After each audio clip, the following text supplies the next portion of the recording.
चलिए question number 11 है हमारा इनकम टैक्स का। डॉक्टर आर के जैन की बुक से हमारा लेक्चर चल रहा है। चैप्टर है हमारा इनकम फ्रॉम सैलरी का। तो जो स्टूडेंट जो है इससे पिछली वीडियो देखना चाहे तो प्लेलिस्ट देख सकता है इनकम टैक्स की। ठीक है, चलिएगा क्वेश्चन नंबर 11 है, Shrimati Manorama is employed in Meerut as a production manager in a textile mill. The particulars of her salary for the previous year 2020-21 are as under। ठीक, तो इसमें देखो आपको चीजें देखते हैं। Basic salary DNS allowance underline कर लीजिएगा। डीएनएस अलाउंस पर लिखा है फॉर्मिंग की पार्ट ऑफ सैलरी। ठीक है, ये बात ध्यान रखिए। मैंने आपको ये चीज बताई थी कि जब under the terms of employment mention हो डीए में तो आप उसको सैलरी में ऐड करते हैं। और एक नई लाइन आई है कि फॉर्मिंग की पार्ट ऑफ सैलरी। ठीक है, बेसिक सैलरी, तब भी आप इसको ऐड करेंगे। ठीक है, हिंदी में होता है सेवा शर्तों के अधीन, याद रखिएगा। Convince allowance for personal use. Convince allowance क्या होता है कि कोई भी अगर एम्प्लॉय किसी कंपनी के काम से या एम्प्लॉयर के काम से अगर जा रहा है तो उसका जाहिर बात है खर्चा होगा। अगर वो मोटरसाइकिल में जा रहा है तो उसको पेट्रोल का खर्चा मिलेगा, कार में जा रहा है तो उसका मिलेगा। तो उसको क्या बोलते हैं? Convince allowance. अगर कंपनी के काम से जा रहा है तो अलग बात है, तो उसको एम्प्लॉयर या कंपनी पे करेगा। अगर वो अपने काम से जा रहा है तो अलग बात है। ठीक है, सीधी सी बात है। मान लो कि कंपनी कहती है कि आपको मेरठ से लेकर के मोदीनगर जाना है मेरे काम से। अब उसको याद आया कि मेरी जो है सिस्टर भी रहती है गाजियाबाद में, जब मोदीनगर का आया तो पूना में गाजियाबाद तक ले लो अपनी सिस्टर से। आज समझ में आई? तो वो जो आपको पेट्रोल का खर्चा दे रहा है वो आपको मोदीनगर तक का मिलेगा। मोदीनगर से गाजियाबाद तक आप अपनी सिस्टर से मिलने के लिए जा रहे हैं तो वो आपका अपना पर्सनल काम है, उसका एम्प्लॉयर से कोई भी मतलब नहीं है, तो वो पर्सनल यूज हो गया वहां तक का। ठीक है, हाउस रेंट अलाउंस मैंने आपको बताया रिसीव कर रहा है 3000 per month. Commission at the rate of 2% of the turnover received in 12 month sales. या तो सेल्स टर्नओवर सेल्स की होती है। ठीक है, तो कमीशन मिलता है उसको 2%। अब इसमें कंडीशन दे रहा है उसमें, इसको हम अभी बाद में पढ़ेंगे 5 मिनट बाद। तो मैं सबसे पहले आपको क्वेश्चन बताता हूं। तो लास्ट टाइम देखिएगा, compute taxable salary of Shrimati Manorama for the assessment year 2021-22। देखिए रांची में 2019 में आया है, धनबाद में 2018 यूनिवर्सिटी में आया है और पटना में 2013 यूनिवर्सिटी में आया है। ठीक है, तो ध्यान रखिएगा। तो computation of taxable salary, computation of taxable salary of Mrs Manorama for the assessment year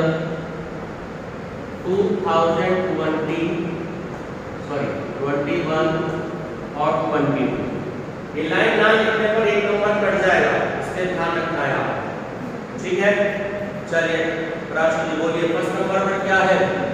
basic salary. Basic salary amount 5000 per month. 5000 को 12 से मल्टीप्लाई किया तो 60000 की वैल्यू आई। ये बात क्लियर हो गई? सेकंड मेंशन है डियरनेस अलाउंस। ठीक है, चलिए तो शॉर्ट में इसे डीए भी कहते हैं। तो 2000 है पर मंथ, मल्टीप्लाई किया 12 से 24,000। Convince allowance. ठीक है, कन्वेंस क्या बोलेंगे? Convince allowance.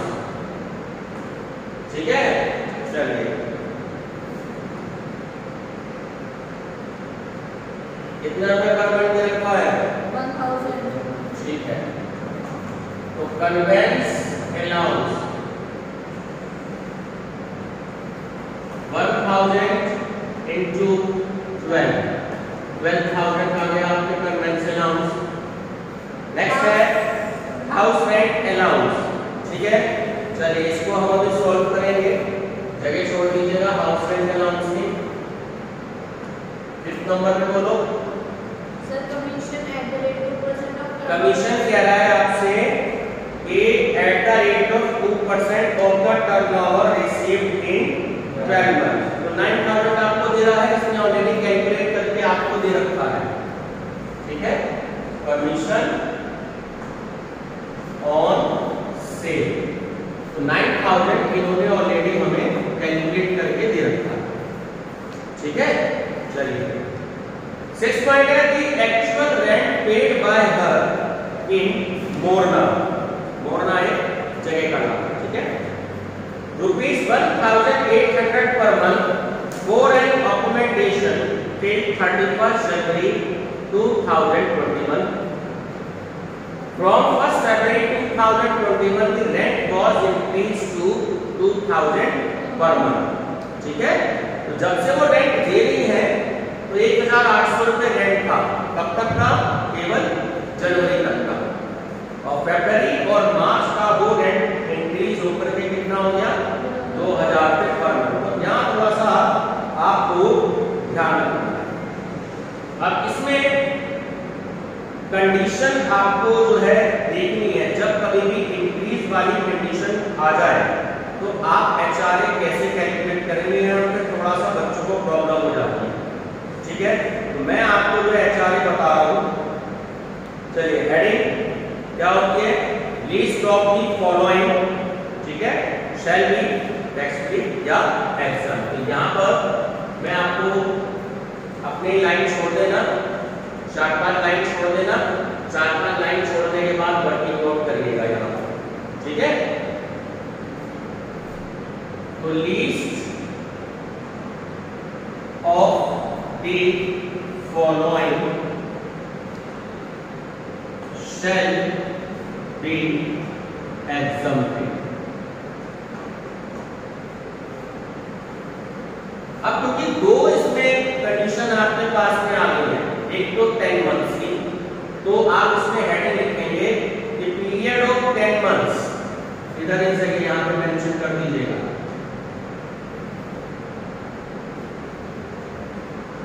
Period of 10 months, कब से? 1 अप्रैल से लेकर के 31 जनवरी तक। 1 अप्रैल 2020 टू 31 जनवरी 2021। ये बात समझ में आती है। और दूसरी कंडीशन क्या है? पीरियड ऑफ 2 मंथ्स, वो हो गई आपकी 1 फरवरी 2021 टू 31 मार्च 2021, ठीक है। 2 महीने के लिए उसका जो रेंट था वो 2,000 रुपए था। ये बात क्लियर है? चलिए प्राची जी बोलिए, पहली लाइन क्या होती है? Actual HRA receive. तो एक्चुअल एचआरए रिसीव देखो कितना है क्वेश्चन में। क्वेश्चन में रखा है 3,000 रुपए, मिल गया आपको? चौथे नंबर पर क्वेश्चन स्टार्टिंग से देखिए 4th नंबर पर। तो 3,000 रुपए दे रहा है, तो 10 महीने के लिए कितने हो गए? 30,000 रुपए। ये बात क्लियर होगी? 10 महीने के लिए कितने हो गए? 30,000। और 2 महीने के लिए कितने हो गए? 8×6। ये बात समझ में आती है? दोनों को अलग अलग शो करना है। कितने दे रहा है वो? मेरा वैसे 36,000 है, लेकिन हम क्योंकि सेपरेट कर रहे हैं तो उसने 10 महीने का अलग कर दिया और 2 महीने का अलग कर दिया, ठीक है। चलिए सेकंड क्या होता है? Rent paid minus 10% of salary, ठीक है। रेंट पेड कितना दिया जा रहा है? रेंट पेड देखो क्या रहा है, जो 6 नंबर पे दे रखी है आपको इंफॉर्मेशन 1800 रुपए पर मंथ, जी सर। ठीक है। तो वो दे रहा है 10 महीने, तो महीने के हो गए 18,000 रुपए। यहाँ तक की बात क्लियर हो गई। चलिए अब 18,000 रुपए हो गए आपके। एक कंडीशन में यहाँ पे लिख देता हूँ, एक कंडीशन। अब सैलरी हमें कैलकुलेट करनी है। सैलरी बताएंगे कितनी कितनी बैठी। सैलरी में भी हमें यहाँ पे चक्कर करना पड़ेगा। चक्कर क्या है, 10 महीने की अलग कैलकुलेट करनी पड़ेगी और 2 महीने की अलग कैलकुलेट करनी पड़ेगी। बच्चे यहाँ क्या करते हैं, सीधा 60,000 रुपए इकट्ठे ले लेते हैं। मिस्टेक है, इस बात का ध्यान रखना। ये बात समझ में आती है। तो आपको क्या करना है, पहले आपको सैलरी कैलकुलेट करनी है। मैं यहाँ पे बता रहा हूँ आपको। इधर सैलरी जब आप कैलकुलेट करेंगे तो ध्यान से देखो, 5,000 रुपये वो पर मंथ ले रहा था। 10 महीने से आपने मल्टीप्लाई करी, कितनी आ गई। यहाँ ब्रैकेट पे ये लिख लेना, सैलरी फॉर 10 मंथ्स, उससे आपको आसानी रहेगी। तो 50,000 रुपए तो आपकी सैलरी आ गई। ये वाली बात क्लियर हो गई। अच्छा, क्योंकि डीए, क्योंकि क्वेश्चन में आपको फॉर्मिंग की पार्ट ऑफ सैलरी उसने बोला है, ठीक है। अब डीए की जो आपकी वैल्यू है,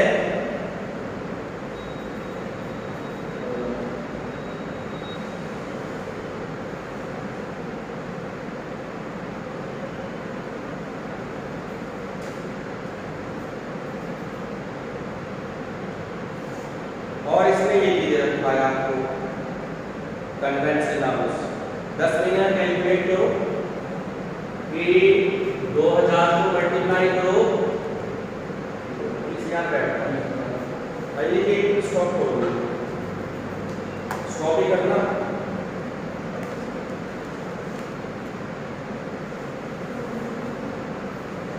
देखो 50,000 की सैलरी थी, क्योंकि डीए फॉर्मिंग की पार्ट ऑफ हमारा सैलरी का दे रखा है। अब डीए देखो 2,000 रुपये 1 महीने का है, 10 महीने का आपको कितना लेना है, 20,000। ये वाली बात क्लियर हो गई। 9,000 रुपये जो आपका कमीशन है, ये कमीशन 12 महीने का है, ठीक है।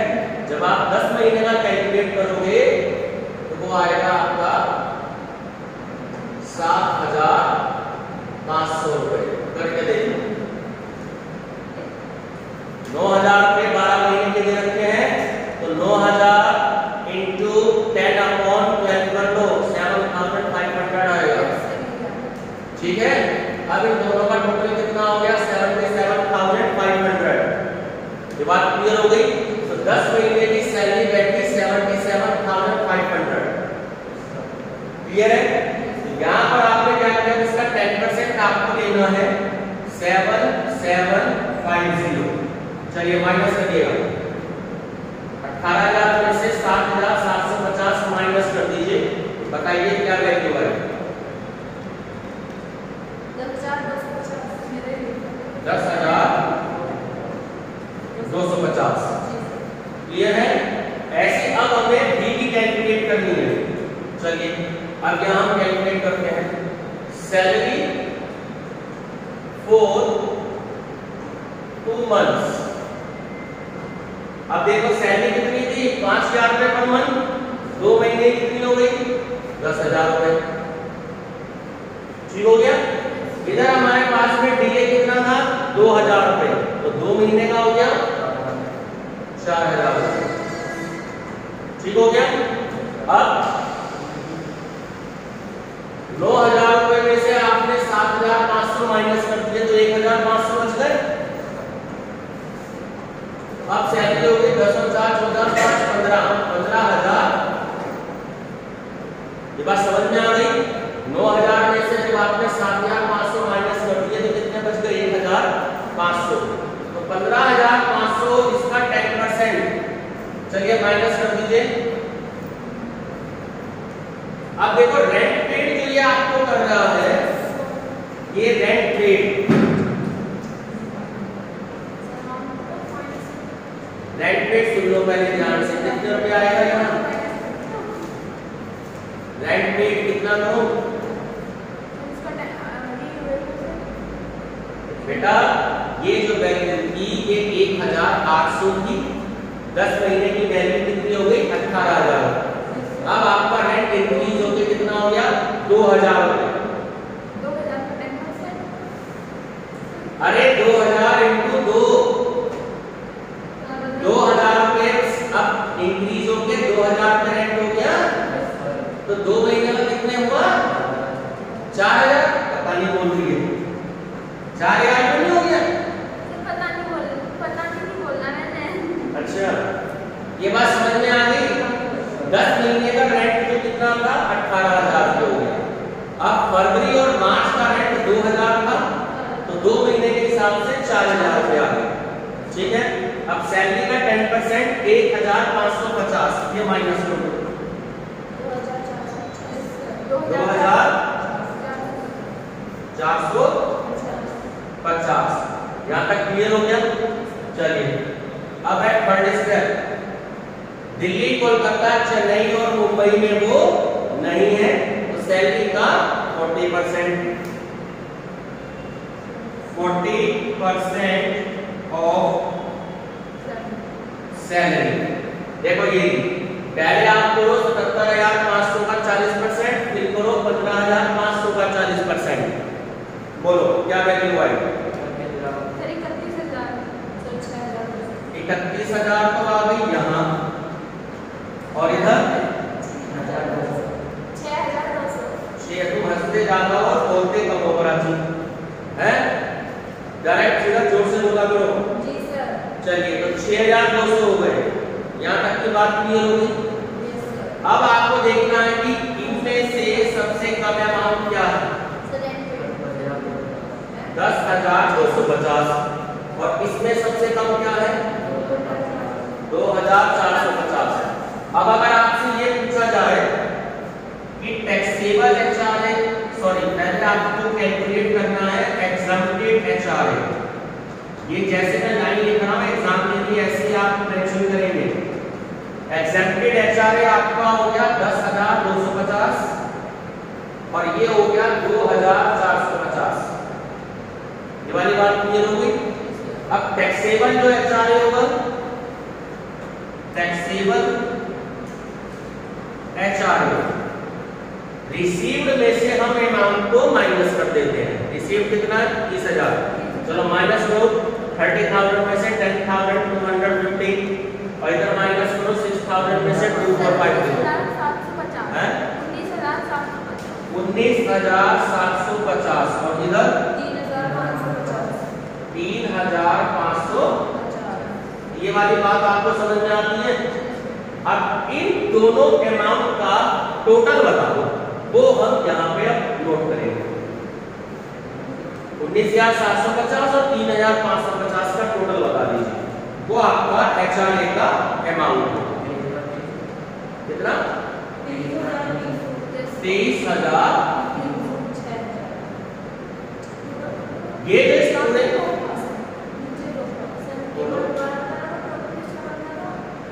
10 महीने का ये हो गया, 2 महीने का ये हो गया, तभी तो 12 महीने बैठेंगे।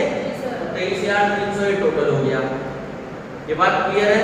इस पूरे क्वेश्चन में जो 15 नंबर का खेल है वो सिर्फ इस वर्किंग नोट का ही खेल है, बाकी और कोई इसमें कुछ नहीं है। ठीक, तो यहाँ तक की जो थी ये नोट कर लिया बच्चे। चलिए अब आगे बढ़ते हैं क्वेश्चन।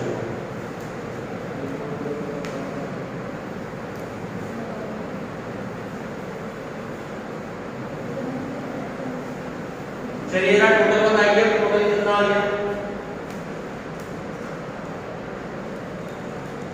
इसका टोटल क्या कहेंगे अब इसे? Gross salary 1,28300।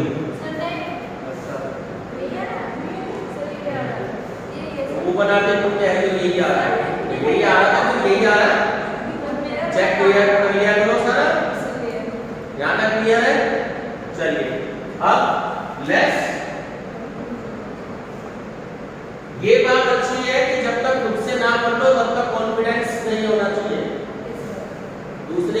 को ये नहीं कि हमेशा गलत मानो, ये सोचो कि क्या वो हो सकता है, तो मैं भी टोटल करके देख लूं। इसलिए मैं कहता हूँ क्लास में सभी बच्चों से कि टोटल कैलकुलेटर से सभी बच्चे गलत वो टोटल करके देखें, हो सकता है कोई और बच्चा गलत कर रहा हो।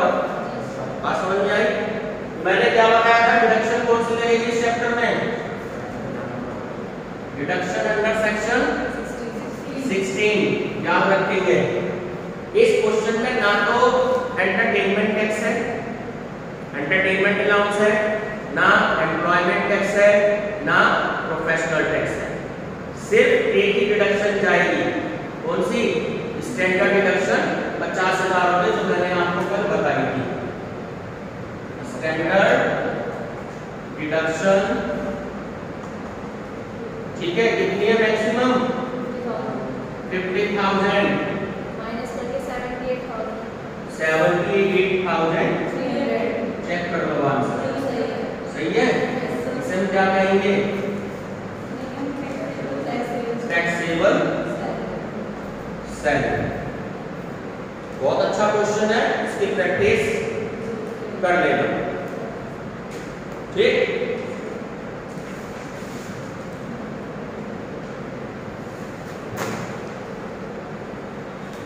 चलिए आगे क्वेश्चन देखते हैं।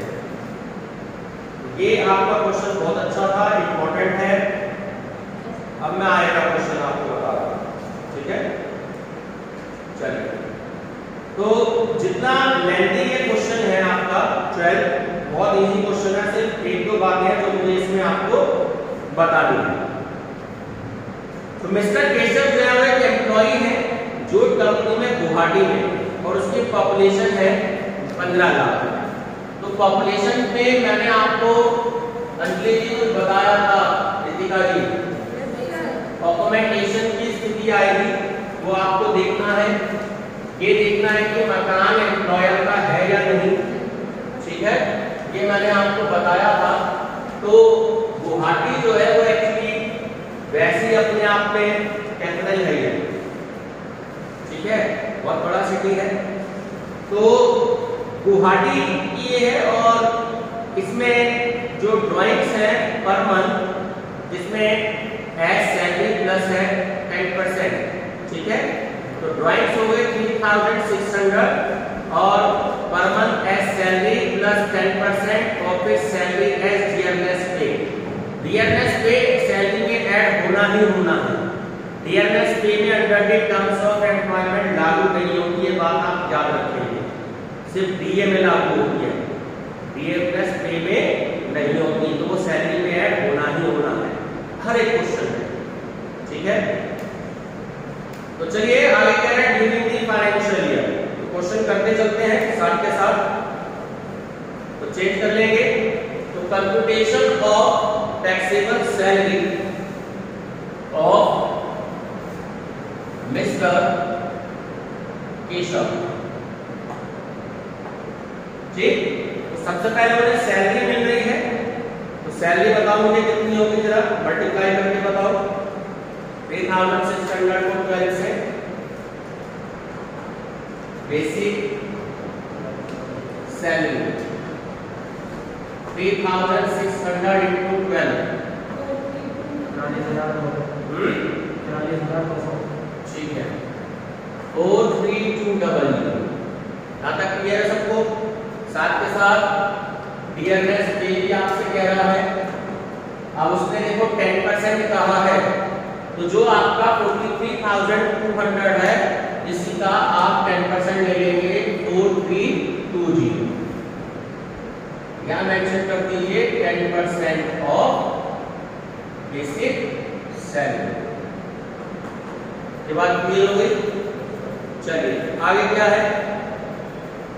He is getting entertainment allowance of ₹200 per month since appointment, his appointment, which was 1 January 1999. Since word वहां यूज होता है जब से वो स्टैब्लिश होता है, ठीक है, कंपनी के लिए, जैसे रेमंड्स का आता है अधिकतर। यहाँ पर सिंस वर्ड तब से है जब से उसने नौकरी को ज्वाइन किया है, अपनी जॉब को, वो किया है 1 जनवरी 1999 से। ये बात क्लियर है? तो 200 रुपए पर मंथ दे रहे हैं तो कोई बात नहीं, नोट कर लीजिए। एंटरटेनमेंट अलाउंस तो 200 into 12 तो 2400 जो है वो आपका एंटरटेनमेंट अलाउंस हो गया। ठीक, चलिए अब आगे सॉल्व करते हैं। He has spent ₹2000 on entertainment of his company customers। ध्यान रखना, इसको अंडरलाइन कर लीजिएगा। ये साफ कह रहे हैं आपसे कि उन्होंने कंपनी की जो कस्टमर्स है उससे एक तरीके से हिंदी में कहते हैं आओ भगत पर, ठीक है, एंटरटेनमेंट के लिए उन्होंने 2000 रुपए का खर्चा किया। अरे आओ भगत मतलब किसी के स्वागत के लिए, कोई आपके घर में आ गया, समोसे पकौड़े खिलवा दिए आपने, कोल्ड ड्रिंक खिलवा दी, आओ भगत नहीं समझते।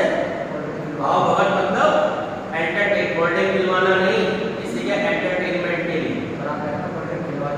आपकी मर्जी है, आप चाहे दारू की बोतल खिलवा दो तो आपकी मर्जी है। एंटरटेनमेंट तो जैसा पर्सन आता है, जैसी पर्सनैलिटी होती है उसके हिसाब से होता है ना। अब एक आदमी है जो बेचारा चाय में या कोल्ड ड्रिंक में खुश हो जाए, कॉफी में खुश हो जाएगा, एक आदमी ऐसा रहता है उसे पूरी जो है वोडका की बोतल चाहिए वो उसमें खुश हो जाएगा, तो उसका एंटरटेनमेंट होगा। तो एंटरटेनमेंट में ये नहीं कोल्ड ड्रिंक नहीं पिलवाओ, वो उस पर्सनैलिटी पर डिपेंड करता है आपके घर पे जो गेस्ट आ रहे हैं कि वो कैसे हैं। ठीक है, हो सकता है कोई बंदा ऐसा हो सकता पिज़्ज़ा ही पसंद हो, मैकडॉनल्ड्स का या बिगेस का, हो सकता है कोई ऐसा आ गया भैया सिंपल में 2 बिस्किट खिलवा देना 5 रुपए के गुड्डे के और चाय खिलवा देना, हम तो उसमें भी खुश हो जाएंगे। तो इस डिपेंड ऑन पर्सनैलिटी। ठीक है, चलिए ये क्वेश्चन में कभी भी शामिल नहीं होता, इस 2000 रुपए का कोई भी रोल नहीं है, याद रखिएगा। He is provided with a rent-free furnished house of the fair rental value of ₹3,600 per month।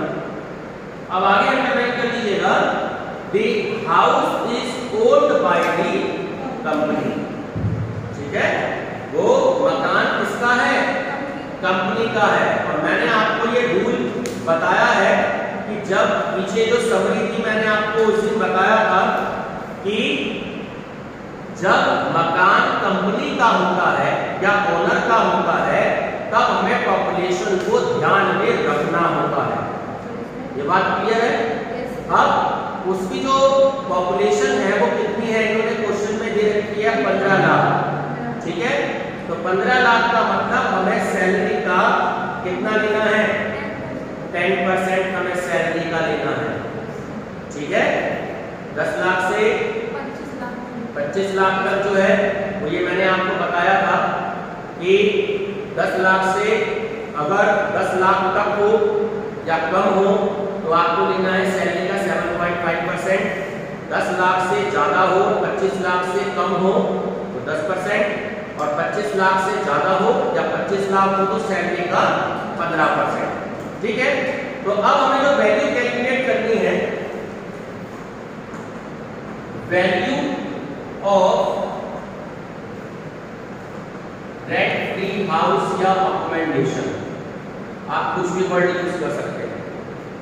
ठीक है, रेंट फ्री हाउस या हाउस की जगह अकोमोडेशन। अब यहां पर हमें सैलरी कैलकुलेट करनी है कि सैलरी क्या होगी रेंट फ्री हाउस के लिए। तो 3-4 लाइन छोड़कर कैलकुलेट कर लीजिएगा। Salary for rent free house, तो देखो सबसे पहले कितनी दे रखी है ऊपर सैलरी 43,200, डीपी कितना दे रखा है 4,320 दे रखा है। और क्वेश्चन में ये जो आपका एंटरटेनमेंट अलाउंस जो रखा है ध्यान रखना, इससे भी आप शामिल करेंगे। कई बच्चे छोड़ देते हैं। अब मुझे इसका टोटल बता दीजिए। 4,9,9,20 ये आ गई सैलरी, क्या आ गई? अब इसका आपको 10% लेना है क्वेश्चन में। 10% परसेंट ऑफ सैलरी। तो 4992। चलिए टोटल बताइए करते हुए दिखाइए कितना आ गया।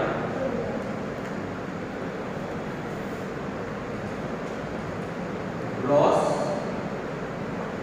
सैलरी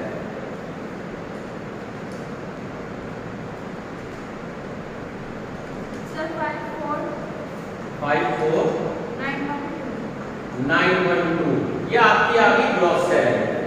ठीक है, अब इसमें से लेस आपको मैंने बता रखा है स्टैंडर्ड डिडक्शन 50,000 पे लेस होती ही होती है।